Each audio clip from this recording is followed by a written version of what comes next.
Hi everyone. So today we'll learn how to check your GitHub Copilot usage on github.com. As you can see, currently I'm on github.com. Now to check my GitHub Copilot usage, I need to click on my display picture, which will be somewhere here. As you can see, currently I don't have one, but in your case, there will be one. So when you will click on your display picture, you will find this option settings. Click on it. You'll get this sort of a page. And on the left hand side, you will find billing and licensing. Click here.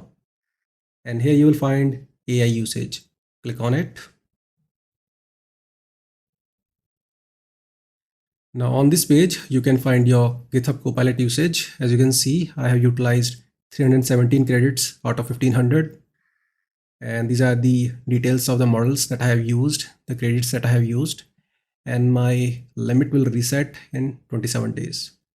So that's how you can check your GitHub Copilot usage on github.com. That's enough for today. See you in the next video. Have a nice day.